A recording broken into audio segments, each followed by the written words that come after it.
Hi everybody, you're watching Yolk'd. I'm Jenny. And I'm Paul. On today's episode, Windows 10 now includes Office Touch integration. Flipboard is moving to your PC. And we talk some trash on EA for wanting to take away your video game tutorials. It's time for some Yolk'd.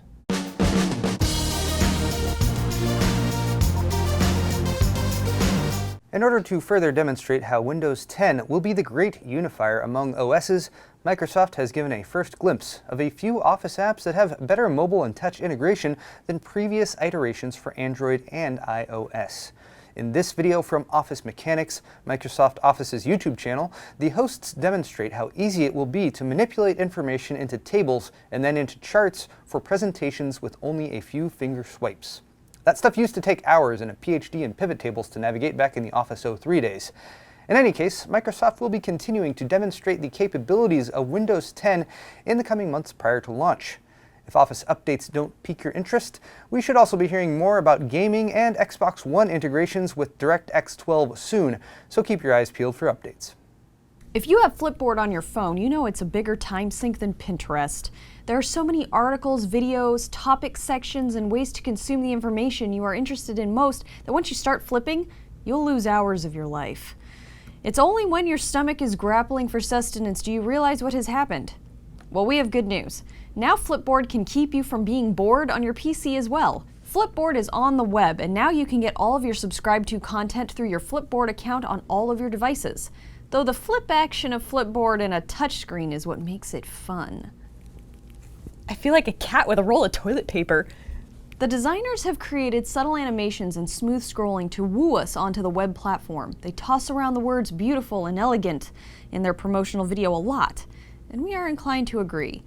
Now we have less reason to be bored with Flipboard. I'm sorry, that was unnecessary. Should video games be universally accessible to players of all skill levels, or is that expectation a little like the teaching curriculums in the No Child Left Behind model? EA's Chief Creative Officer, Richard Hillman, feels that the 2-hour tutorials that some games present you with are just far too long. He cites that the average gamer doesn't have time between juggling family life, work, and other obligations to devote the precious little gameplay time that they do have to something like learning to play the game. This seems weirdly specific, Richard. I might suggest that your work-life gaming balance issues are not everyone's. Perhaps many of you do relate to this plight, though, but taking away the introductory learning process of a game essentially deconstructs what makes it a game in the first place. You need to know, or at least have some idea of the goals and how to reach them. How are either of these things defined without a playthrough tool to engage the gamer and send them on their way? Think of it like learning any other kind of game. If you had never seen Monopoly, for instance, before, and someone hid the rulebook, where would you even begin? Would you even try to play the game? Would you be able to tell the difference between Baltic and Boardwalk? It's madness! Without a way to discover game objectives, even Candyland would be nearly impossible. So don't take away our tutorials, Mr. Hillman. Just like any other type of entertainment that we choose to consume, if we are really interested in it, we will find a way to prioritize it. Like our Netflix binges, television series, and movie rentals, games will find a place on our schedule. There's no need to take Battlefield Hardline and turn it into Duck Hunt.